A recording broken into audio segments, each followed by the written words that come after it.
My name is Whitney, and I'm an alcoholic.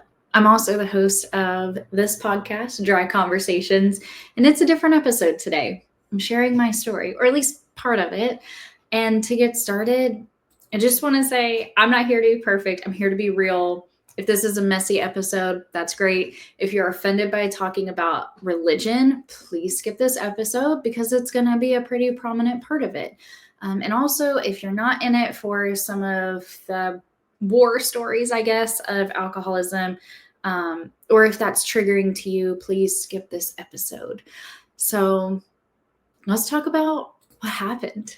Whitney pre-sobriety and who she was. And I guess the best place to start with that is as a child, and I promise this will not be some long drawn out life story, but I think it's important to know that I've always felt a little out of place. A little different than, and part of that was an early diagnosis of ADHD. So I absolutely was that child that couldn't keep my mouth shut and couldn't sit still. A little bit of a class clown that was forced to sit by the teacher. Somebody who wanted to fit in, but at the same time really enjoyed standing out. And so there was just this constant tension within me. I followed rules, but that's because it looked good and that's what I was supposed to do. But most of me hated that. And I think a really big shift for me happened when we moved states and I was in high school, and I felt super lost and overwhelmed, but at the same time there was just this newness of what's next, and I did my best to embrace that. And I think that's where my roots of being raised like in a church kind of took root. I asked to start going by myself. Parents didn't go with me. They dropped me off at the front door and picked me back up. And I didn't think twice about that. I was going for that relationship and for myself. And I was totally cool with that. But I graduated high school when I was 17. I was a young one. And I stuck around in that town. Now it's my hometown. I identify with it as a hometown. But I stuck around and went to the community college because I was already halfway done with my freshman year by the time I graduated high school, and I was only 17. So a little bit of an overachiever. And then I transferred to a 4-year university. And I remember how overwhelming it was to walk around a campus, just trying to figure out where I was going when I can barely find my way down a straight, narrow road. That was a tough challenge for somebody like me. I was just riddled with anxiety. And honestly, I felt so alone. I felt like I didn't have my people, and I didn't have my places, and I didn't have a routine, and I didn't have the safety net of this group of people that I had known through the church that poured so much wisdom into me. They helped guide me. They gave me advice, and I didn't know where to find that. And I tried, right? There were a couple of ministries in this particular college that are really wonderful. I've volunteered with one of them recently, but there's a deadline. And because I was a transfer student, I missed it and I felt really rejected. And I took that personally. I was a kid, I was young. But I remember that like goody two shoes identity, it wasn't something that it's something that I believed in, and I'll call it that now. But, there were a lot of parts of me that really wanted to do the right thing. And some of that was like, I didn't party when I was in high school. So I didn't have my first drink until I was 19, or right after I turned 19. And that was pivotal for me. I had been in this almost relationship with somebody and basically told him to choose between me and alcohol, and he chose to like go out with his friends. And I was just uncomfortable being around people that were really drunk, which is very ironic foreshadowing for what my life was about to turn into. And I gotta tell you, I love looking back at that girl and knowing that who I am today is somebody that she would be so proud of. And it's not that I'm fighting myself to do the right thing or to look, good in society. But I think I've finally become the person that she really wanted to be and had no idea how to do it. And that is something that sobriety has offered me. And I know I'm not alone in that feeling. But when I tell you that my addiction escalated fast and hard, I only drank for 6 years. I got sober when I was 25, but man, there were a couple of times where I should have died. Getting out of a moving vehicle, it burned a hole through the sole of my shoe. That was really scary. My mom was in the car for that one. Dropping my phone, wandering, trying to find a group that I was with, and they took one turn and I took a different turn, and we were going to house parties, and then all of a sudden I was alone in a really sketchy neighborhood, and I called my parents, and then there was a whole like police search looking for me. I mean, I caused so much strife. And while I lived in shame after I got sober, the wreckage that was around me and the way that I was able to just like, oh, it's just a phase, everything, like, I'm fine. What's the big deal? Like, that type of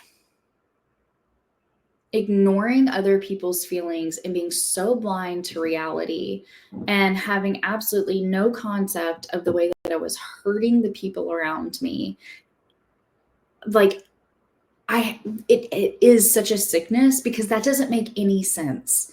Like, it's not normal to be faced with some of the situations that us addicts have been in and justify it, completely ignore how it's impacting other people, and then rinse and repeat similar situations. And we do it over and over. And that was my cycle, right? It's like I would get really messed up, do something that was really dangerous or shameful or whatever, it would explode. I would call them like a big mistake, which, not a lie, but super not the full truth.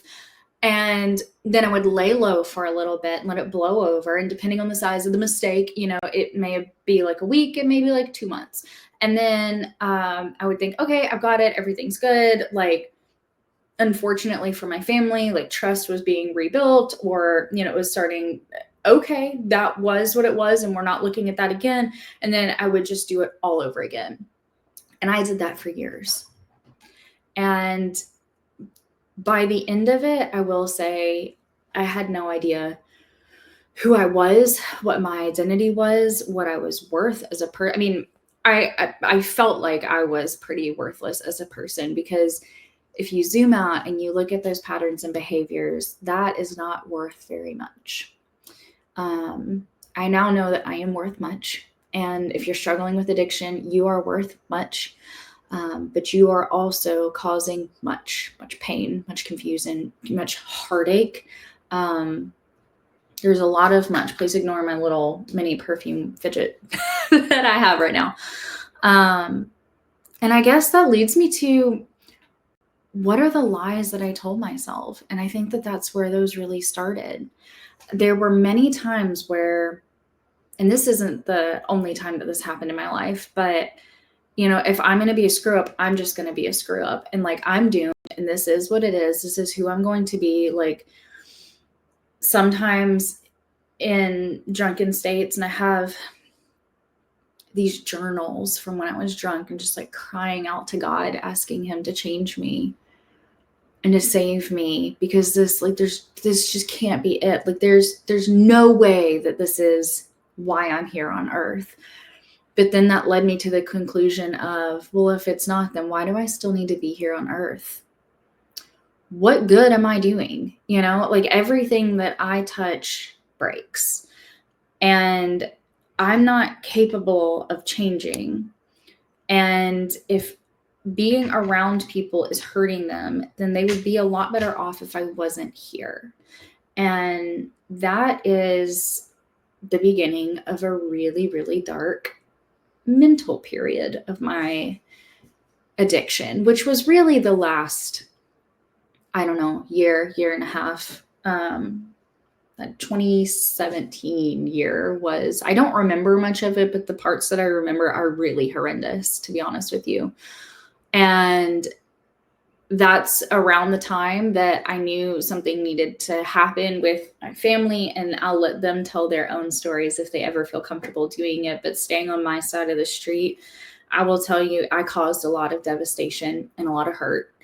We're on a different track now with healing and respect for one another, and a lot more love than I thought possible, and all through forgiveness.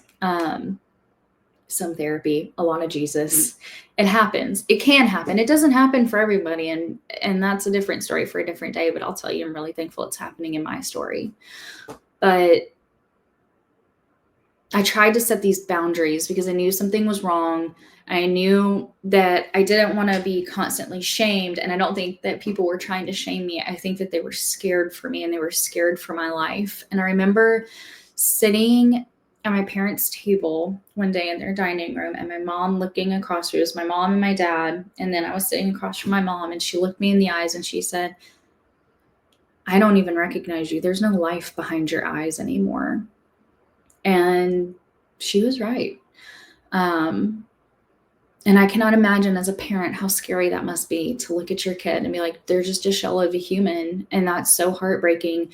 And she can't change me. My dad can't change me. They can't drag me to healing. They can't force me into choosing to live. They can't fix my sickness.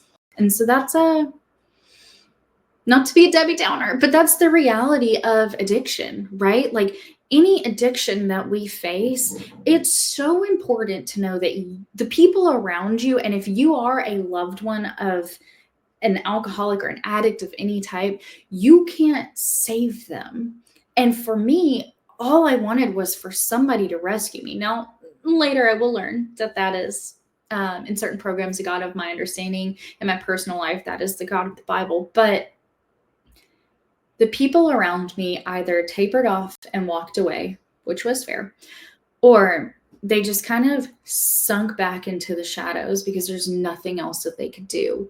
And for my parents, unfortunately, the wanting to intervene, it caused a lot of hurt and a lot of harm, but I don't blame them for trying. I really don't. I can't say that I would have acted any differently. Maybe now on the other side and having some understanding that I have, I would act differently today. But at that time, I can't say, that I could have, because our scope and our knowledge of addiction was so limited. And as a family unit, we've really grown to learn and understand what that means. And so fast forward to 2018, the year that I got sober, I had met this person that I worked with, and she had some years of sobriety from her substance of choice, but not from all substances. And that made her very human to me, right? And so she was so open about the ugliest, craziest stories. I remember us sitting out on the back porch and her telling me these stories, and my mouth was open, like did not know how to respond. And she was telling me about her addiction and stuff. And I remember after all of that, the only thing I could say was, "So are you okay?" And she assured me, like, "I'm okay. It's been a decade at this point. Like, everything's good, but this is what that looks like." And then she looked at me and said, "I don't know everything about like you or your family, but like something's happening here that could use some professional help." And I really appreciated that kind of honesty. And after a few more conversations with her, A, we started living together, and B, I sought help. And I went to this group and started confronting my codependency. I started confronting my fear of being angry, which really took some therapy to do something about, but I confronted it. And a bunch of other things that I didn't know about myself until I started hearing other people talking about it and like, "Oh, that feels familiar. That sounds about right. I felt like that earlier today." And this group talk therapy was so incredibly healing. And at some point, what was left was me and my alcohol. And I was still, keep in mind, I was going to this program drunk sometimes, most of the time. But I remember getting into a fight with my roommate, and the argument was over the wine opener. And like the good alcoholic that I was, the squirrel of a human that I was, where everything was tucked away and hidden, and I had my stashes all over the place, but I shared spaces, so they were all in my personal space. The wine opener was in my makeup bag under the sink in my bathroom, right beside 2 bottles of wine, plus maybe something else. And I remember she screamed at me, "You're a effing alcoholic, Whitney." And I said, "Takes one to know one." And I slammed the door, and I remember being really scared of that super honest thought, because I felt like I struggled with my alcohol. I had journals from the years expressing this deep desire to change. I had experience after experience of evidence telling me that I don't drink like a normal person. When I drink, I don't act like a normal person. I have conversations logged in the back of my head of different people in the family telling me other people in the family have struggled with it, and we can't take more than, X number of drinks or else. And just thinking like, that's, what a prude. That's weird. And I just sat on the floor and cried. And I reached out to a girl and I asked her to help me find support the next day. And I went into my bathroom and I poured out the rest of the bottle that was open. And I still have that bottle. It's back here on my shelf. And that was December 8th, 2018. And I haven't looked back. And by haven't looked back, I mean I haven't relapsed, but I have absolutely stared into that rearview mirror several times. And that leaves me, I think, to early sobriety, which is a wild west of an emotional time. For anybody that has experienced it, you know exactly what that's like. And I got sober. So keep in mind, that is directly in between Thanksgiving and Christmas, and things are not okay with my family, but I still show up to Christmas. And for me at the time, that was a several hours drive that I did by myself, because having a car makes me feel safe and like I have my own way to leave if I need to get out of a situation or if I need to go find support somewhere. And I remember parking at this gas station. It was closed for the night with the neon signs, and all I wanted to do was go get a drink. But I didn't want to drink. You know that feeling like I want it, but I don't want it because I know what's going to happen. But like every part of me is like, I feel like I remember using the analogy, like just, I wanted to just peel my skin off of my body. It was such a visceral response. My mouth was watering. I felt like a bloodhound.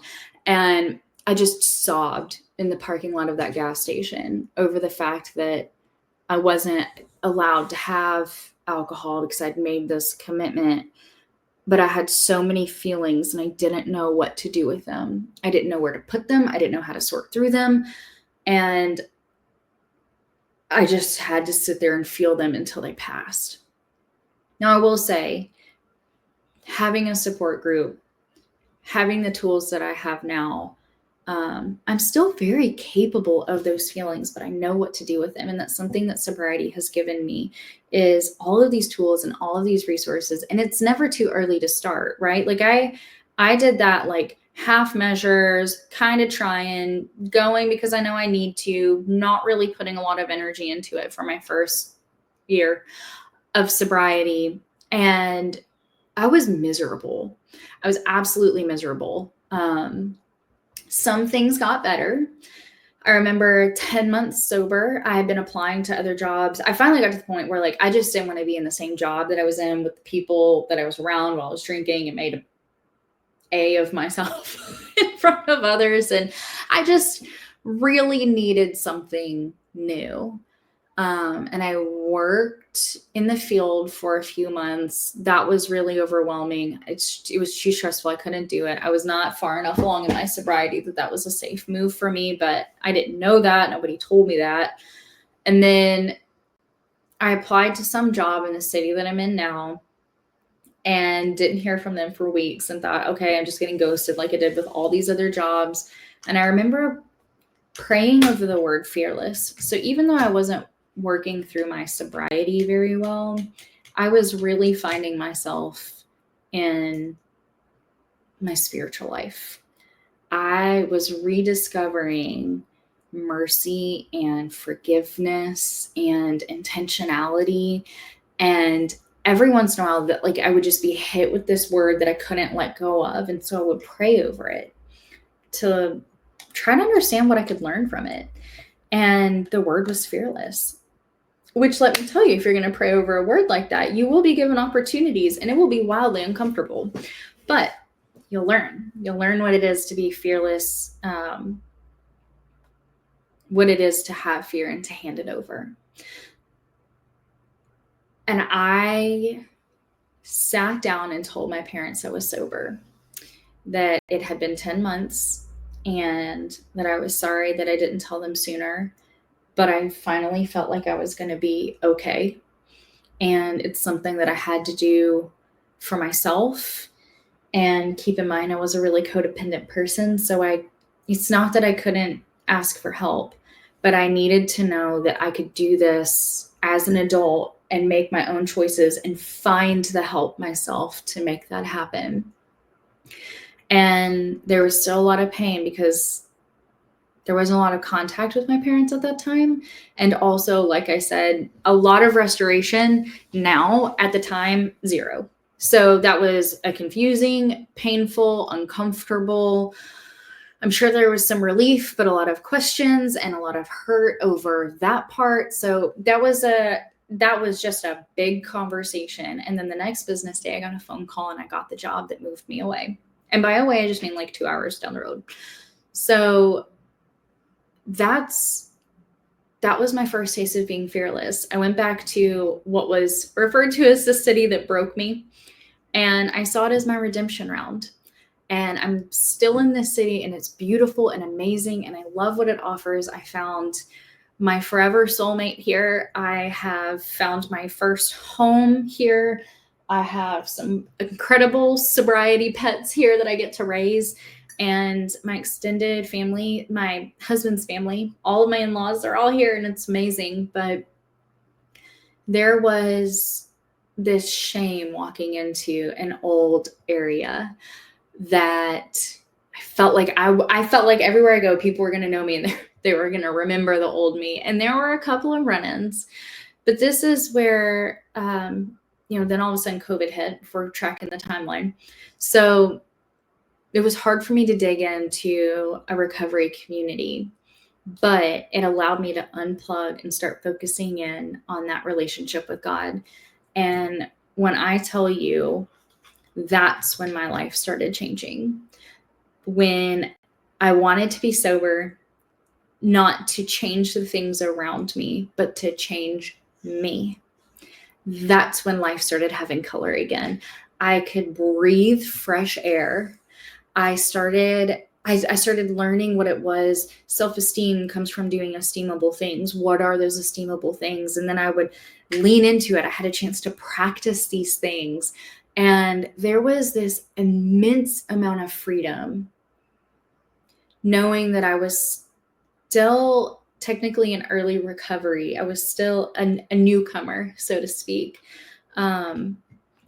I finally started to understand what people meant when they said, like, it only works if you work for it. And there comes a point where you're working for it and you do the work and then you surrender to it all. And then all of a sudden, God is doing the work for me. Now, I know what to do. There's still parts on my end, right? There's still action items for me to take care of on a daily basis. But I didn't feel like I was pulling my past around in this Santa Claus bag with me everywhere I was going. I didn't have the baggage. I wasn't afraid to look at the wreckage of my past. I could look at it and feel sorrow and hurt. I could feel gratitude because those things made me who I am today, but I didn't feel guilt and shame. And that, I feel like, might be a really uncomfortable truth for the people that were impacted of, you should feel guilty. You should feel ashamed. There is such thing as a healthy shame, but it's not something we're meant to stay in. It's a feeling we're meant to move through. Very similar to anger, I have learned. It's not something to stay in. It's something to move through. And something that sobriety has given me back is this ability to not sit in my feelings anymore, to not want to bury them. Because I know I know and I believe, like my head and my heart are finally aligned, that if I bury my feelings, they're going to come back out. They're probably going to shoot off sideways and hurt somebody else before they hurt me. If they hurt me at all. And that's not okay. So now I know to put them on the table and look at it and be like, that really sucks. What are we going to do about this? And that's about all the time that I have to share my story today. But I do want to give a note to anybody that's in early recovery. And by early recovery, I mean within your first 1 to 2 years. There are going to be times where you feel incredibly alone. I just want you to know that you're not. There are many, many, many of us who have trudged this road and have made it on the other side to tell the tale. And by the other side, just of early recovery, because a lot of us, once you know that you're supposed to be on that road, we do it until our last breath if we want to stay sober. And that's okay because, like I said, there's freedom. You will breathe so much easier at some point. Life doesn't slow down, doesn't change. There's no guarantee that it's going to be rainbows and sunshine, right? Like there's still hurt in the world. There's still sickness in the world. There's still broken people in the world. We don't get to control all those things, but we don't have to just react to them anymore. We can respond. We can take a pause. We can evaluate what's true. We can look at our side, their side, the middle of it, and we can make decisions accordingly. Oh, what a gift. What a gift to have the kind of self-awareness to make decisions again, instead of feeling like I'm just being drugged up and down town by my emotions. And the other thing is, you're going to have to grieve that version of yourself that doesn't exist anymore. Because our addiction at some point, and as sick as it sounds, becomes this kind of a safety blanket for us. It's a version of us that is predictable. I shared my pattern. I'm sure anybody that is in active addiction or has been in active addiction, if you kind of step back and give it a thought, you'll know what your patterns are. But we can predict our patterns. And we have gotten used to some of the consequences and how those make us feel because we know where to put those feelings. And usually it is away in a drawer, at the bottom of a bottle, wherever that may be for you. There were many nights, I got sober in December, where I would walk around the parking lot attached to our apartment complex 2, 3 in the morning with my earbuds in, my hands out to the side because I couldn't touch anything. and I just sang worship songs, and I walked and I prayed, and I would just walk, and it was freezing outside. But that is what helped me stay safe. And that's okay. It can be really scary to step into this new version of you, because new can mean bad. New means unpredictable. New means different. New means change. And I'm here to tell you that that feeling is incredibly valid. But that is one of the choices. When you reach that crossroads, trust yourself. Allow yourself to finally trust yourself and step into that newness, because it gets better and better and better with time, no matter what's happening around you. So, okay, that was a lot of information, guys. And I hope that wasn't too dreary of a story. There is a lot of hope. There's a lot of joy. There's a lot of love. And in the next season finale, so this is the season finale for season 1 of Dry Conversations. In the next season finale, I'm going to share what the meteor part of my recovery looks like, and then what's happening today, what that means today, because I've tried my best to pay attention. I am not the smartest person in the room, but I promise you I've gained some wisdom over these years, and I would love nothing more than to continue sharing that through not only my own story, but just the commentary and the pulling out of other people's stories. And as we step into season 2, I just want you to know I'm going to be inviting some people from my past, from my childhood, from my community around me, and still from the freight industry, where that's what I call home right now, onto the show. So I hope you enjoy it. And if you've made it this far to the end of the episode, Thanks for sticking around. And please follow along. Help me change the narrative and the stigma around addiction, one conversation at a time. We'll see you next week.